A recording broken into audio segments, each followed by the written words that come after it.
notre invité politique ce matin, c'est Bruno Retailleau. Bonjour. Bonjour à vous. Merci beaucoup d'être avec nous. Président du groupe Les Républicains ici au Sénat, soutien de la candidate Valérie Pécresse. On est ensemble pendant 20 minutes pour une interview en partenariat avec la presse régionale représentée par Stéphane Vernet de Ouest France. Bonjour Stéphane. Bonjour. Bonjour Stéphane Vernet.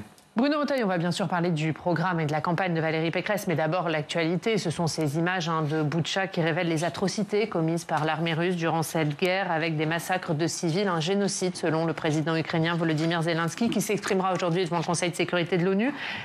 Est-ce que, au vu de ces images, une solution diplomatique vous semble encore possible dans cette guerre ? Ces images, elles sont atroces. Le président Zelensky a parlé de génocide, mais c'est difficile à documenter un génocide. Il y a une définition, ça appartient à une catégorie juridique. Il a parlé aussi de crimes de guerre, et c'est plus simple de le démontrer. Quoi qu'il en soit, c'est abject, c'est quoi qu'il en soit. On ne peut pas laisser les choses aller au fil de l'eau. Donc je pense qu'il faut bien entendu documenter ces choses-là. On voit bien d'ailleurs dans cette mécanique qui aboutit à des actes de barbarie, à l'origine, il y a toujours une tentative de déshumanisation. Cette idée, lorsque M. Poutine a parlé de désignifier, évidemment, traiter quelqu'un de nazi, c'est dire contre un nazi, on peut tout faire. Donc il y a cette mécanique de la terreur, cette mécanique de la barbarie qui est terrible. La question que vous me posez, elle est différente. La question que vous me posez, c'est de dire, est-ce qu'il ne faut pas aller finalement jusqu'à la guerre totale contre Vladimir Poutine pour obtenir la paix ? Non, on ne peut pas enclencher une guerre mondiale qui aboutirait sans doute à une guerre atomique avec des millions de morts. Il faudra bien sûr rechercher la paix. Et il n'y a pas d'autre voie. Il n'y a pas d'autre voie que la négociation. Vous avez entendu peut-être le Premier ministre polonais qui s'en prend à Emmanuel Macron. Il dit, je cite, « Personne ne doit négocier avec des criminels. Iriez-vous négocier avec Hitler, Staline ou Pol Pot ?» Qu'est-ce que vous pensez de ça ? Pensez-vous qu'au temps de la guerre froide, le général de Gaulle a rencontré Brejnev. Il a rencontré Mao Tse-tung.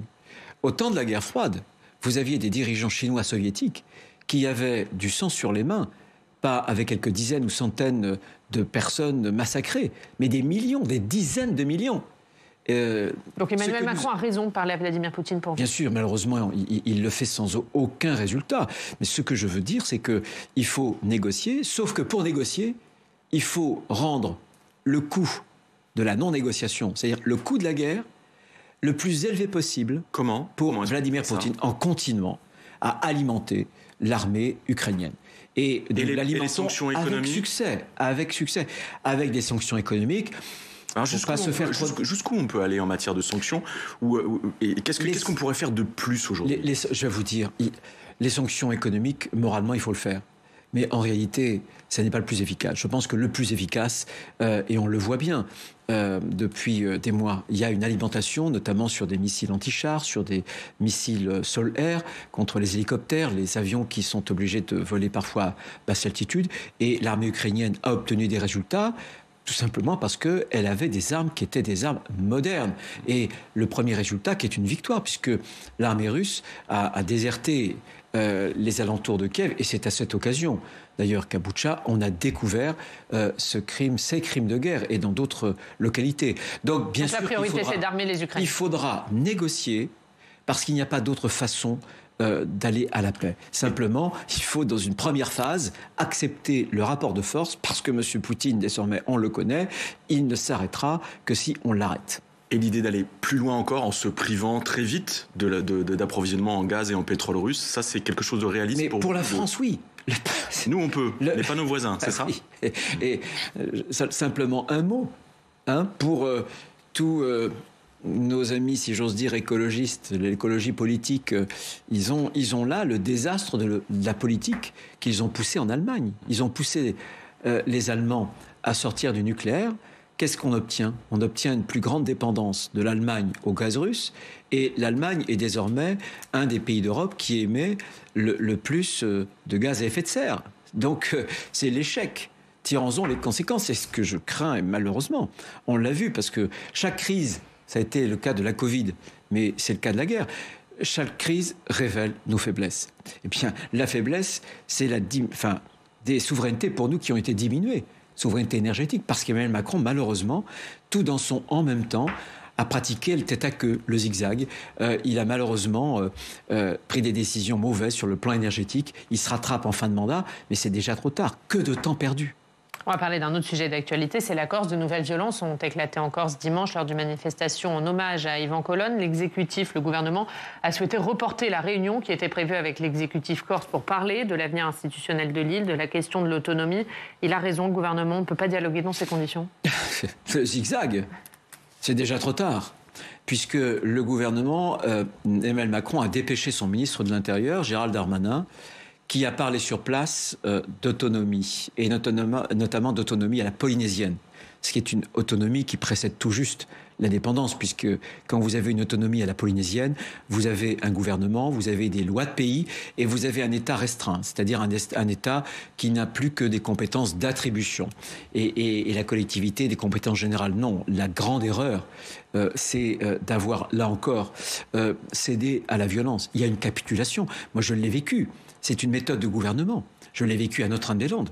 En réalité, le quinquennat d'Emmanuel Macron aura commencé avec Notre-Dame-des-Landes, où là, on voit bien qu'il y a une capitulation vis-à-vis des ultra-violents.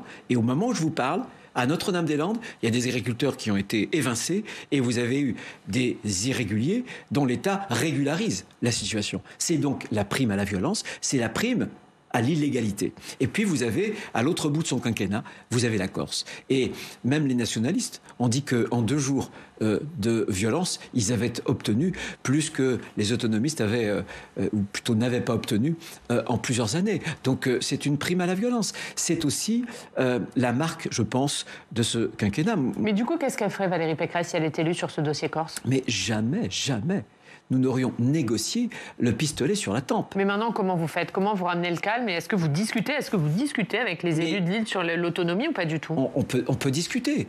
Et on peut parfaitement prévoir un certain nombre de points. Mais il n'est pas question d'emmener la Corse sur une étape qui conduirait à l'indépendance. Parce que M. Simeone, qui se prétend autonomiste et non pas nationaliste, en réalité, c'est un nationaliste. Quand il dit que c'est une première pierre dans un processus historique, une première étape dans un processus historique. Pour vous, il veut amener la Corse à l'indépendance ? Bien sûr, mais bien sûr. Jusqu'à l'indépendance. Pour eux, c'est une étape, évidemment. Quand vous dites une étape, il a parlé d'étape ou de premier pas dans un processus historique. C'est quoi l'aboutissement, d'après vous, du processus historique ? Qu'est-ce qu'il y a après l'autonomie ? L'autonomie, en plus, à la polynésienne. Je l'ai dit, c'est un peu technique, mais je pense qu'il faut que vos téléspectateurs comprennent bien le choix de ce mot. Et je vous rappelle que M. Darmanin a négocié, alors que sur les grilles de la préfecture, il y avait une banderole « État assassin ». Eh bien, Valérie Pécresse, jamais n'aurait voulu négocier le pistolet sous la tempe. Nous aurons exigé le rétablissement de l'ordre. M. Colonne a évidemment qu'il y a eu une faute énorme de l'administration pénitentiaire. Et j'espère qu'il y aura des sanctions. Ça n'excuse rien du tout. Mais enfin, il a participé à l'assassinat d'un préfet de la République française. On va parler des cabinets de conseil, Stéphane. Oui, à propos du rapport du Sénat, Christophe Castaner estime qu'il s'agit de cette démarche. Il parle d'un procès d'intention et d'une opération politique. Qu'est-ce que vous en pensez ? Un procès d'intention. J'imagine qu'il devait dire la même chose, M. Castaner, au moment de la commission d'enquête de M. Benalla. Voilà. Et on a vu d'ailleurs que dans cette affaire-là, est-ce que vous le Sénat avait eu raison. Est-ce que vous avez trouvé les explications sur le sujet d'Emmanuel Macron claires ? Ben non, justement. D'ailleurs, la résonance à cette affaire, c'est pas tellement les sénateurs, que ce soit Éliane Assassi, rapporteur, ou que ce soit Arnaud Bazin, qui était le président LR de cette commission d'enquête, qui ont donné ce retentissement. C'est beaucoup plus la Macronie, y compris d'ailleurs les 2 ministres dépêchés en hâte, essayer de bafouiller dans une conférence de presse pour trouver des auto-justifications. Non, là encore, on a quelque chose d'extrêmement symbolique. D'abord, c'est ce mélange sulfureux entre le public et puis le privé, puisque on sait désormais, grâce aux Macron Leaks, vous savez, ces mails qui avaient été piratés pendant la campagne, et ces mails qui montraient qu'il y avait plus d'une dizaine de consultants de McKinsey qui avaient travaillé gratuitement, c'est leur droit d'ailleurs, pour la campagne d'Emmanuel Macron, à commencer d'ailleurs par le directeur associé de McKinsey France, monsieur Karim Tadjedine. Et puis ensuite, tout à coup, il y a une explosion fabuleuse de ces dépenses-là au gouvernement. Donc il y a un mélange mélange des genres avec un soupçon. En tout cas, on ne peut pas ne pas s'interroger sur un éventuel renvoi d'ascenseur. Ça n'est pas normal, ce mélange des genres. Deuxième élément, c'est une gestion calamiteuse de l'État. Parce qu'au moment même où Emmanuel Macron est en train de vouloir supprimer les hauts commis, que le monde entier d'ailleurs nous envie parce qu'on a une haute fonction publique qui est très pointue, les préfets, les diplomates, en même temps qu'il est en train, si j'ose dire, de déconstruire nos corps d'excellence, nos corps administratifs d'excellence, de hauts fonctionnaires, il recourt à ces cabinets privés et on apprend d'ailleurs que McKinsey, depuis 10 ans, ne payait pas d'impôts sur les sociétés. Gestion calamiteuse, vous dites c'est un scandale d'État pour vous? Vous allez plus loin? Oui, bien sûr, bien sûr. D'ailleurs, vous savez qu'il y a je veux dire que l'affaire a été transférée parce que on pense qu'il y a eu, on est même certain qu'il y a eu en fait parjure sous serment. La commission d'enquête obéit à des formes qui sont très scrupuleuses et on ne peut pas mentir. Nous avons fait condamner, vous vous souvenez, il y a le cas précédent, Monsieur Benalla, mais on a fait condamner un professeur de pneumologie qui avait fait un faux témoignage. Nous pensons que M. Karim Tadjine a fait un faux témoignage. C'est la raison pour laquelle le président de la commission d'enquête a transmis à la justice les éléments. Donc non, c'est pas seulement un cas isolé, c'est une conception de l'État. On ne peut pas avoir en plus la fonction publique la plus pléthorique au monde et en même temps recourir pour 1 milliard d'euros à des cabinets conseils qui, en plus, ont fait des prestations qui ont été annulées à hauteur de centaines de milliers d'euros. Est-ce que vous comprenez que le parquet national financier ne se saisisse pas de l'affaire? Non, ça... Ne me demandez pas à moi, j'ai vécu 2017. C'est pour ça que je vous le demande. J'ai vécu 2017. On a eu un certain nombre en plus d'explications. Ensuite, des pressions qui avaient été exercées sur la procureure générale par Madame Champrenault.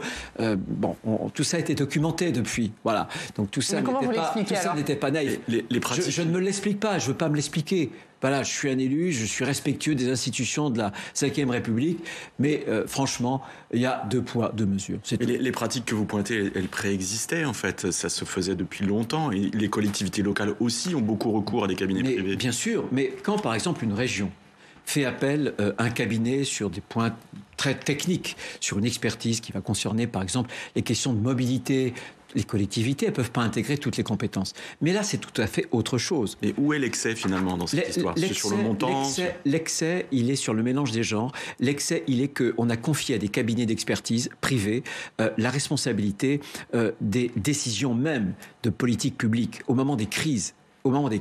Ça engage d'ailleurs la souveraineté de la France. La souveraineté, c'est d'être capable de prendre une décision, de construire une décision par soi-même, sur ses propres ressources. Subir sur ses propres ressources. Et là, la souveraineté, c'est aussi autre chose. Ces cabinets privés, mais d'origine étrangère, ont eu accès quand même à des données qui sont des données de souveraineté. Là aussi, ça pose un problème. De même que ce qui a posé un problème dans le mélange des genres, c'est que vous aviez des consultants qui avaient des adresses mail .gouv, comme s'ils appartenaient à l'administration française. Et vous aviez des notes qu'ils rendaient qui étaient estampillées au logo du ministère. Ça n'est pas possible. Ça, c'est pour moi même du faux. C'est pour moi une falsification. C'est pour moi une tromperie. Bruno Retailleau, on va parler du programme de Valérie Pécresse. Vous êtes l'artisan des 100 jours, ce qu'elle ferait pendant les 100 premiers jours si elle est élue. C'est présenté comme un projet de rupture. Est-ce que c'est pas contradictoire avec le fait de dire qu'Emmanuel Macron a copié-collé votre programme ? Non, d'abord, il n'a pas copié-collé notre programme. Il a utilisé la retraite à 65 ans. Et dès qu'il l'a prononcé, il a eu peur de son audace. Et quelques jours après, il a dit que ça ne devait pas être une priorité. Il n'a rien prévu, par exemple, sur l'immigration, qui va continuer à galoper si jamais il était élu.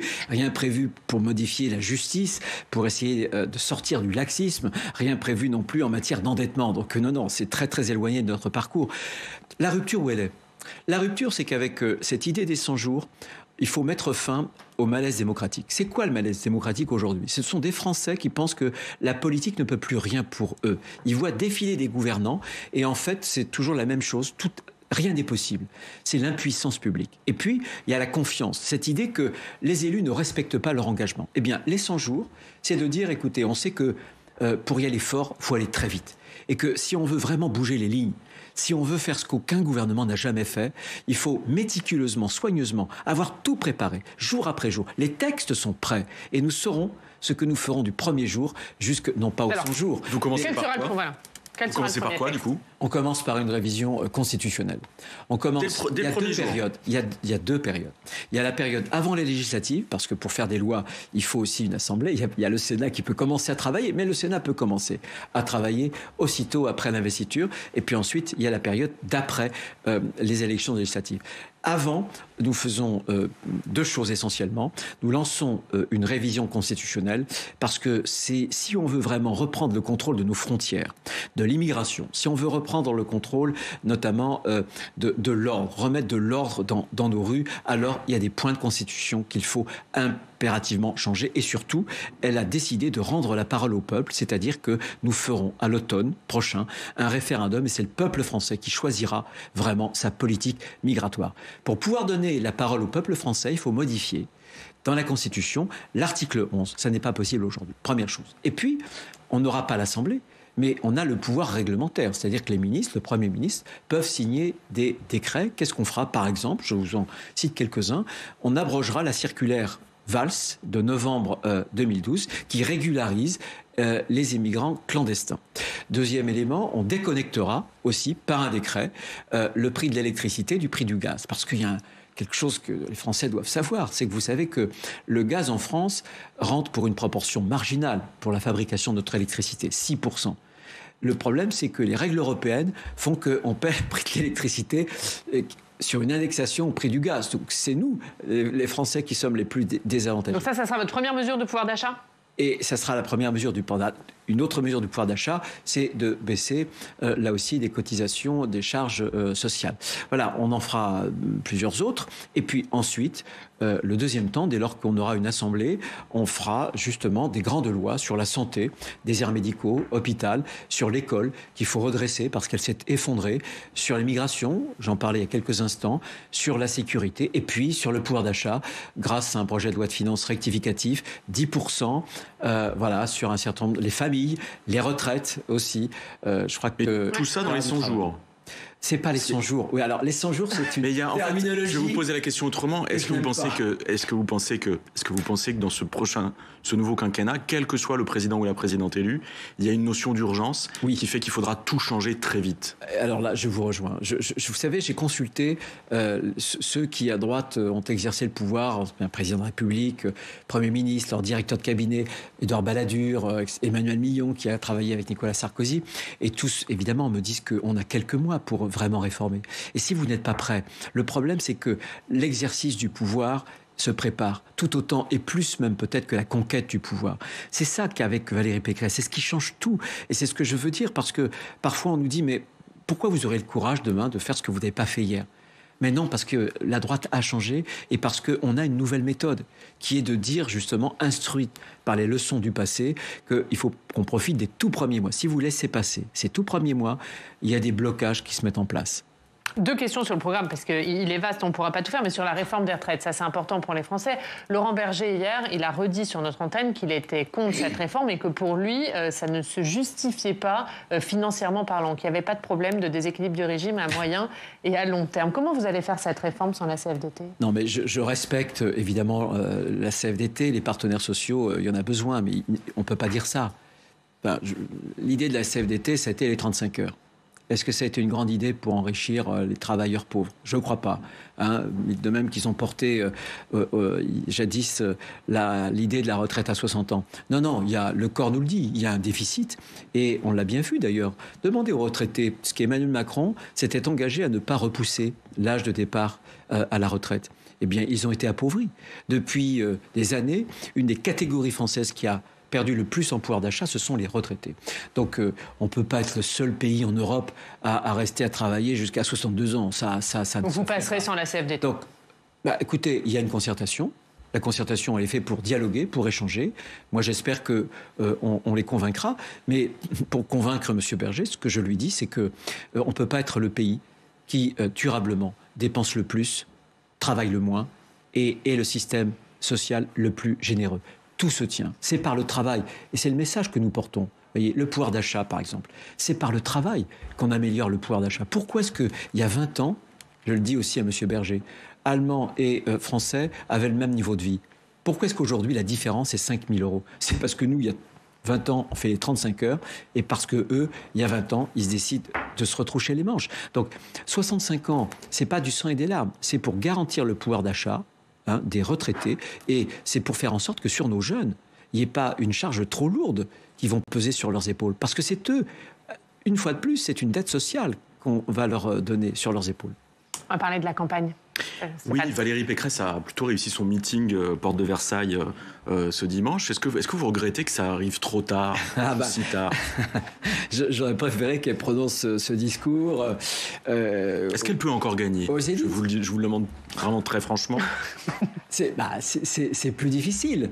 Mais moi, je pense parce qu'il y a une caractéristique de cette campagne, j'en ai fait plusieurs, à nulle autre pareille différente. C'est que les Français rentrent tout juste dans la campagne. Et on voit bien d'ailleurs les mouvements extraordinairement importants de redistribution. C'est extrêmement tard en fait. Il y a toujours une indécision très forte. C'est très tard. Mais moi je pense, vous voyez, que rien n'est joué et tout va se décider dans les jours qui viennent. Et donc elle peut encore gagner ? Je pense qu'elle peut gagner. En tout cas, moi, j'espère encore qu'elle peut se qualifier. Rien n'est impossible. Tout va bouger jusqu'au bout. Parce que, vous savez, la marge d'erreur, moi, vous connaissez cette région, Pays de la Loire. Le Pays de la Loire, on nous donnait perdant il y a moins d'un an. Et puis, on a mis 12 points par rapport aux compétiteurs de gauche. Donc, ça veut dire que les sondeurs se sont trompés de 12 points. Plus il y a d'abstention, moins les sondeurs parviennent à mesurer justement les intentions de vote. Donc, et je vois bien qu'elle fait une bonne campagne. D'abord, sa campagne, elle a été quand même la plus attaquée. Je trouve qu'elle a eu un régime de défaveur, y compris d'ailleurs sur le plan médiatique. Je pense aussi qu'elle s'est révélée comme une combattante, comme courageuse. Et les Français, dans l'imaginaire un peu des campagnes électorales, ils aiment bien les gens qui ont souffert, vous voyez. Ça rend les gens peut-être encore plus sympathiques. Elle n'a pas toujours été aidée par son propre camp. Je pense à Nicolas Sarkozy, oui, bien, qui a été sifflé par les militants lors du meeting. Non, mais qu'il n'y ait pas eu, je veux dire, je ne suis pas en train de dire que tout était parfait, bien réussi, etc. Simplement, je suis en train de dire que les Français... Il a affaibli dans cette campagne. Est-ce que vous trouvez que Nicolas Sarkozy a affaibli Valérie Pécresse? Non, moi je pense qu'il y a... Je vais vous dire, ma conviction profonde, c'est qu'il y a plus, on n'est plus dans ce temps où il y a des hommes politiques qui avaient un pouvoir de prescription sur des millions d'électeurs. C'est terminé parce que les Français sont totalement autonomes. Donc je pense que tout ça, c'est ni chaud ni froid. Ça ne bouge pas une voix. En revanche, moi je pense qu'elle peut bouger parce que on voit bien, je l'expliquais pour les 100 jours, elle a le meilleur projet. Vraiment, tout le monde reconnaît qu'elle a le meilleur projet pour redresser la France. Elle n'est pas... c'est vrai qu'elle préfère être dans des discours factuels, concrets. Elle n'est pas du tout dans le lyrisme, dans le romantisme. Mais où ça nous mène ? Qu'est-ce que les Français préfèrent ? Est-ce qu'ils préfèrent un président de la République qui fait le show en permanence, un comédien, un bon comédien, mais un comédien ? Ou est-ce qu'ils préfèrent une présidente de la République qui fera vraiment le job ? Un mot, Bruno Notari, parce qu'il nous reste très peu de temps. Éric Zemmour a écrit une lettre aux électeurs des Républicains hier. Vous et moi savons que Valérie Pécresse n'incarne pas nos valeurs. C'est ce qu'il dit. Qu'est-ce que vous répondez à ça ? Il dit qu'elle n'a pas su vous parler pendant cette campagne. Ce que je dis, c'est qu'on a des différences fondamentales avec M. Zemmour. Il est tombé très vite dans la démagogie. L'immigration zéro, pour dire d'ailleurs dans le même interview que ça sera du cas par cas, c'est de la démagogie. Ça ne se fait nulle part ailleurs, si peut-être en Corée du Nord. Est-ce qu'on veut que la France ait le destin de la Corée du Nord ? Et puis les excès. Regardez la police des prénoms. Moi, je n'ai pas du tout envie que demain, l'État impose, que si j'ai des enfants, d'avoir tel ou tel prénom. Regardez l'islam, la confusion entre l'islam et l'islamisme. Regardez les réfugiés ukrainiens. Non, je vais vous dire, je suis fier que mon département, la Vendée, accueille aujourd'hui des femmes et des enfants. Est-ce que juste dans cette campagne, vous n'êtes pas trompé de stratégie ? Il a l'air en ménageant trop Éric Zemmour, en négligeant peut-être Marine Le Pen. Philippe Bas, dans une tribune au Monde, il dit « Notre faiblesse a été d'abandonner le terrain au Rassemblement national ». Est-ce qu'il a raison ? Mais il a raison. Vous savez bien, je porte une ligne politique et j'ai toujours considéré que depuis 30 ans, la droite avait vécu sous une forme d'hégémonie intellectuelle, médiatique de la gauche et politique de la gauche. Et sur un certain nombre de plateaux, il ne fallait pas parler d'immigration, il ne fallait pas parler de valeurs, il ne fallait pas parler de la fierté ou de l'identité. Mais si, l'identité, je viens aussi d'un département qui puise dans ses racines, dans son identité, les ressources pour aller de l'avant. Donc les Républicains ont fait des erreurs de fond ? Depuis 30 ans, oui. Depuis 30 ans, pas pendant cette campagne. Depuis 30 ans, je pense que la droite n'a pas suffisamment assumé les valeurs de droite. Je pense que dans cette campagne, et on l'a bien vu d'ailleurs pendant la primaire, nos candidats, pendant la primaire, ont convergé sur une ligne qui n'était plus l'ancienne ligne, mais qui était une ligne d'une droite vraiment assumée, sans concession, mais sans excès aussi. Et ce qui est redoutable dans les excès, Marine Le Pen, c'est pas l'excès, c'est-à-dire, ou plutôt c'est l'excès comment dirais-je, de révolution ou plutôt de changement, parce que sur chaque point, elle a fait un tête-à-queue. Je ne sais plus où on en est, je ne sais même pas si elle-même le sait. Et puis Éric Zemmour, il y a un côté très idéologique, il y a un côté esprit de système qui méconnaît en fait les situations humaines particulières. Merci beaucoup Bruno Retailleau, merci. Et vous reviendrez évidemment nous voir après le premier tour pour parler de la suite. Merci Bruno Retailleau. Invité, bien sûr. Mais on vous invite avec plaisir. Merci d'avoir été avec nous. Stéphane, la une de Ouest France, pouvoir d'achat, retraite, les projets des candidats.